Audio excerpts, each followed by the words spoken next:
Latinoamérica, de lunes a viernes a las 16 horas. Son las 16 horas con 10 minutos nada más. Ya está con nosotros, acompañándonos en esta oportunidad, Francesco Zarati. Voy a darle la bienvenida. Francesco, qué gusto tenerlo aquí con nosotros en los estudios de Monumental. Y por supuesto para hablar de este tema que, bueno, se ha empezado a complicar porque piden resarcimiento a los choferes, porque qué es lo que está sucediendo en realidad con el tema del combustible. Se dicen que hay una mano negra de repente tratando de sabotear. Por el otro lado, se piensa que eran residuos que quedaron en almacenes de depósito de manganeso y goma. En fin, se dicen varias cosas, Francesco. A ver, ¿cómo definirías tú y cómo explicarías esto que está sucediendo y que le ha sucedido al gobierno y que el gobierno mismo lo ha reconocido? Buenas tardes. Buenas tardes, Lorena, y un saludo cordial a los que nos siguen por esta radio, este canal. Lo que sucede es una historia que viene de atrás. Podemos hacer un pequeño recuento para darnos cuenta. Yo creo que todo empieza en el 2017. 2017 el gobierno firma un acuerdo con los ingenios azucareros para mezclar la gasolina base, la gasolina especial, con un porcentaje de etanol producido en los ingenios. O sea, el resultado era un tema interés económico. Había interés de los ingenios porque su mercado de alcohol se había restringido, ya que la comunidad andina prácticamente ya no funcionaba para con esas ventajas que tenían anteriormente, y era conveniente también para el gobierno porque recordarás que ya en el 2017 empezó a disminuir la producción de hidrocarburos. Así Por es, tanto, exactamente. se veía que ya iba a faltar en algún momento diésel y también gasolina, que nunca había faltado antes. Bueno, la mezcla inicialmente fue pequeña, de un 5%, pero después se aprobó una ley que se podía llegar hasta un 25%. Cuando empezó esta política de mezcla, hubo los primeros problemas con los motores. Por eso estoy haciendo este recuento. No, es importantísimo. Hubo casos muy específicos, aislados, hay que decirlo, porque 5%, 7% no era una gran mezcla. Pero el problema era técnico, que Yacimientos no tenía el conocimiento suficiente para mezclar esos dos líquidos. El alcohol es más ligero que la gasolina y por tanto tiende a flotar. Por eso la mezcla tiene que hacerse bien. Yo tengo anécdotas que en Sencada incluso se mezclaba con un palo. Llegaba la cisterna de uno, la cisterna del otro, se mezclaban en las proporciones correctas, digamos 95-5, y después se mezclaba con el palo. Llenaban la cisterna que venían a los surtidores, ¿verdad? Y con el trajinazo, con los baches que hay desde el alto, digamos, llegaba hasta el centro mezclada. de la ciudad, llegaba mezclado. Alguna vez, pero no llegó bien mezclado. Hubo algún problema. Yo recuerdo un caso específico de un coche nuevo, casi 0 kilómetros, que tuvo un desperfecto del motor después de cargar gasolina presuntamente, pero parece que la mezcla no estaba bien hecha y se arruinó el motor. Okay. Hubo un Yacimiento no quiso reconocer su culpa y con los métodos que tenía el gobierno del MAS, de chantaje, de presión, etc., tuvo que hacerse cargo la gasolinera, la estación de servicio de la reparación de ese auto, para que vean. Bueno, de ahí vienen problemas gasolina con los coches. Y después, cuando se incrementó la mezcla al 10%, si mal no recuerdo, en Santa Cruz también aparecieron problemas, sobre todo autos nuevos que tenían inyectores y tenían problemas. Y hubo quejas de los talleres, incluso los fabricantes de autos nuevos hicieron una queja diciendo que las fábricas, los fabricantes no querían dar las garantías si se utilizaba una gasolina con un porcentaje muy alto de alcohol. Okay. Esto fue un periodo, digamos. Ahora el problema ha vuelto a surgir. ¿Por qué? Porque hubo escasez de divisas, disminución terrible de la producción y por tanto la necesidad de importar. Pero como no había dólares, yacimientos en el gobierno, los gobiernos del MAS, de Evo y de Luis Arce, fueron a tratar de ahorrar lo más posible comprando gasolina del Extremo Oriente, de Malasia, de Singapur, aparentemente gasolina también que tenía sanciones, digamos, rusas o algo así, que ahí refinaban y compraban a un precio más barato. Ajá. Pero esta gasolina venía con problemas, venía contaminada. No voy a entrar en detalle cómo es el transporte de la mejor gasolina que se va descargando puerto por puerto y después se rellena con otras de menor calidad, pero la cosa es que llegó entonces gasolina de mala calidad. Esta gasolina de mala calidad durante un tiempo seguramente se vertía, se almacenaba en tanques, pero llegó un momento, recordarás, cuando las filas eran kilométricas, que por lo menos en nuestra región llegaban las cisternas del puerto directamente a los surtidores. Sí, me acuerdo. No se descargaban. Así es. Entonces, algo tuvo que pasar en estos tanques de almacenamiento que tuvo esta gasolina de mala calidad, llamámoslo así, que escapó milagrosamente a todos los controles de calidad que debían hacerse. Ahí hay responsabilidades concretas de ANH y de yacimientos. Bueno, y ahora ha parecido que en algunos casos, en algunas regiones, sobre todo en el oriente, Beni, Santa Cruz, ¿no? Sí, Montero. En el campo de Santa Cruz, han aparecido desperfectos, pero ya en cantidad. El presidente de Yacimientos ha estimado 2.000 vehículos sobre un parque motor a gasolina de 3 millones. Estamos hablando menos del 1 por 1000, pero esa es la estimación de Yacimientos. Si uno habla con los sindicatos de transporte, ellos dicen que el número puede ser 3 o 4 veces mayor. De manera que lo que sucedió en cuanto saltó el problema, hubo declaraciones contradictorias, recordarás. Algunos yacimientos digo, no, nuestra gasolina está bien. Está todo, no. Pero hasta que saltó el ministro Lupo, a reconocer. Con mucha sinceridad dijo, y él tenía información de primera mano, el problema está en la calidad de la gasolina. Y él generalizó, pero la verdad que era concentrada en ciertos lugares, porque no todos los autos de Santa Cruz están mal. Ni en La Paz es un fenómeno de masa, digamos, son hechos aislados. Lo que faltó, a mi criterio, desde un primer comienzo, una metodología de investigación. Frente a una denuncia de varios choferes, de varios propietarios de vehículos que había ese problema, debían haber investigado inmediatamente dónde habían cargado gasolina, de qué surtidor, quién era el proveedor de eso, de dónde venía esa... Y reconstruir un poco el problema. Pero se dedicaron a negar el problema o a contradecirse entre sí.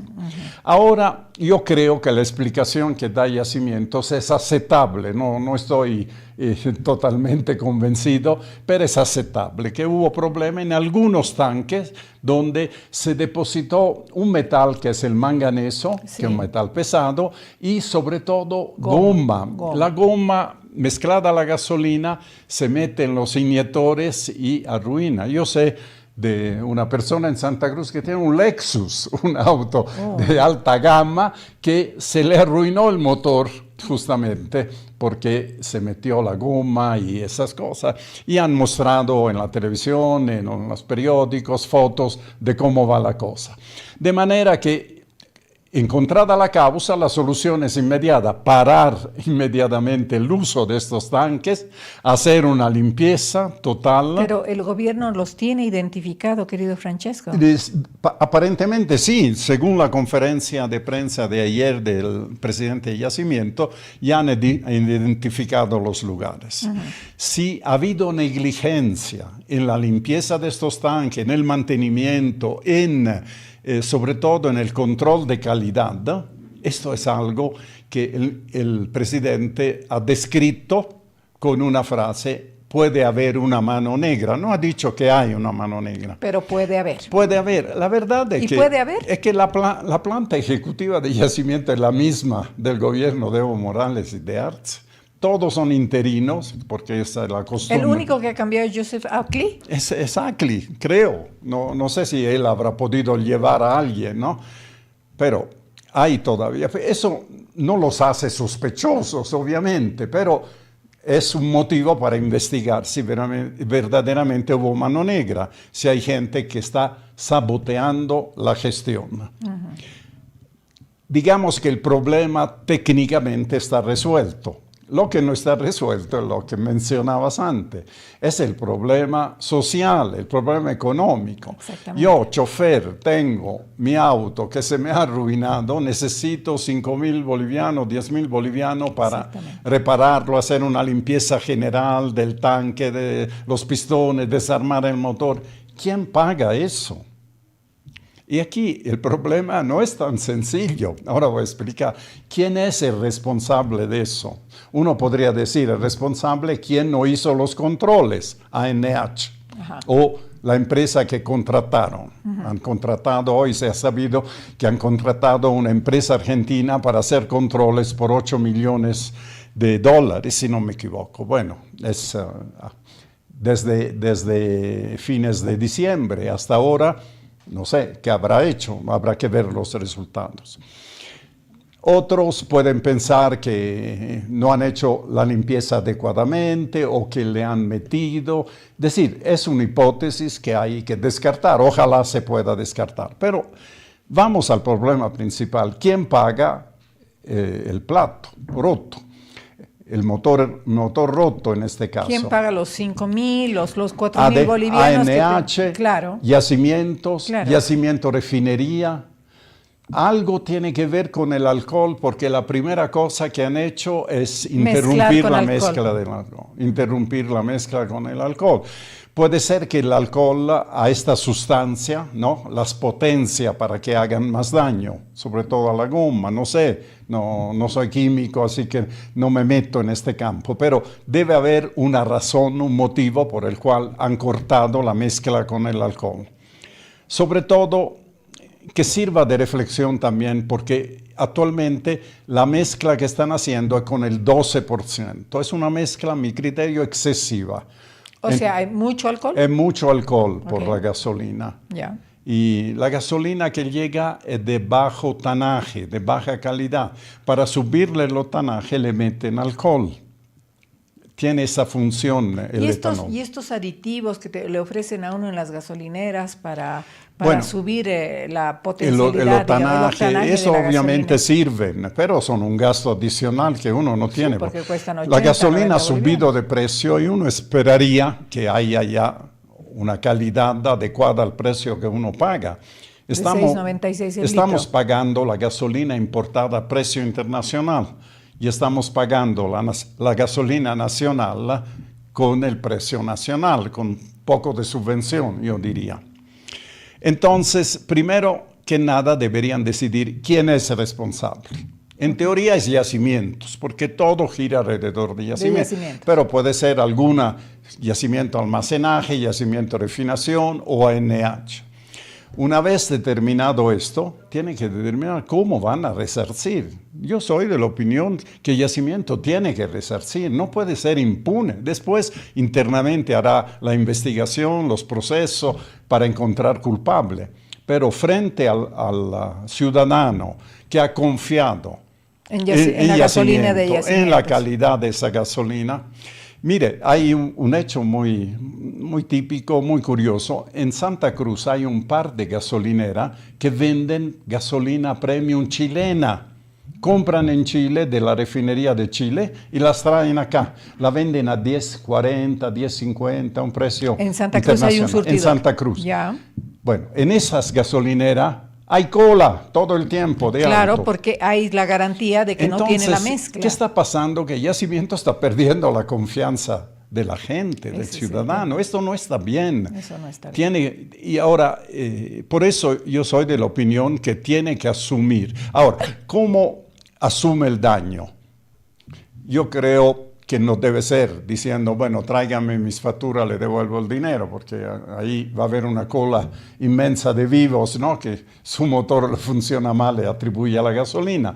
Debe haber una certificación de talleres autorizados, etcétera, etcétera. La logística ya la verán ellos, pero ya que han admitido, esto es bien importante, ha admitido el gobierno y Yacimiento que la culpa es de ellos, localizada, limitada, ya frenada, lo que quieres, pero la culpa es de ellos. Ellos tienen que hacerse cargo y resarcir a los que han dañado. Y esto va a sentar un antecedente. Fíjense que esto hubiese sido imposible en el tiempo del gobierno del MAS. No, sí. Gracias a Dios tenemos un gobierno que quiere mostrar transparencia, ¿no? No, y además que trate de hacer las cosas de la manera más, como tú decías, Más Francesco, justa y transparente, sí. más equilibrada. Francesco, no solamente, pero estamos atravesando esto, ¿no? Estamos atravesando el tema de las garrafas, ¿no? O sea, el haber encontrado 200 garrafas ayer y los vecinos contra la policía, ¿no es cierto?, a pedradas. O sea, ya, ¿a dónde vamos a llegar? Bueno. La garrafa en el desaguadero vale 100 bolivianos. ¿Qué vamos a hacer con esto? ¿O más? El tema es que el contrabando de combustible en Bolivia se ha vuelto un oficio. Una manera de vivir. Una manera de vivir. Ahora, se ha truncado el contrabando grande en dinero, que era mucho dinero, que era el del diésel. Si uno lograba contrabandar una cisterna de diésel, ahí ganaba miles y miles de dólares. Exactamente. ¿Sí? Mientras, en el caso de las garrafas, tienes razón, aquí la pagan 22.50, tal vez para acumularla, ¿no? Van a tener que dar algunas comisiones por allá a los camiones, le sale a 30, digamos, pero si la venden a 100 o 120 afuera... Claro, la ganancia es el triple. La ganancia es el triple, pero es pequeña en términos absolutos.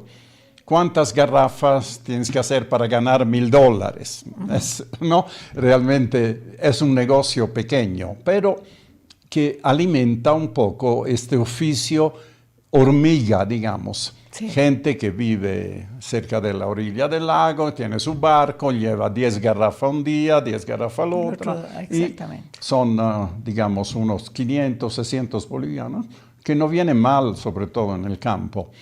Ahora, ¿por qué hay esto? Porque la diferencia de precio es elevada. La solución fácil sería, muy bien, subimos el precio de la garrafa 50, 60 bolivianos. Pero a ver, ¿quién te aguanta eso, no? Pero esto crea un problema social. Yo creo que es necesario equilibrar, ¿no? Lo social con lo económico. Y la solución, quién sabe, es reforzar un poco las fronteras y controlar más y incrementar las penas. Es decir, si alguien es encontrado haciendo contrabando con garrafa, ya no es jalarle las orejas, sino una multa que le desanime a volverlo a hacer. Claro. Las garrafas están hechas una piltrafa, las garrafas. Sí, eso también. Entre otros comentarios, querido Francesco, ¿no? Habían contratos con algunas empresas en anteriores años, recuerdo, inclusive antes del MAS, pero que no dieron viabilidad al propio contrato. Estas garrafas están realmente muy mal, abolladas, despintadas. Bueno, este es un comentario que lo hago porque la gente se queja de la fisonomía que tienen las garrafas y ojalá que no sea de la seguridad. de la seguridad que tienen las garrafas. Eso sería más grave todavía que Eso sería más grave, ¿no? la parte económica básicamente se resuelve, pero ya cuando hay de por medio accidentes, víctimas, vidas. Exactamente. Bueno, ¿qué hacer en los dos casos? ¿Qué hacer si fueras tú la autoridad gubernamental?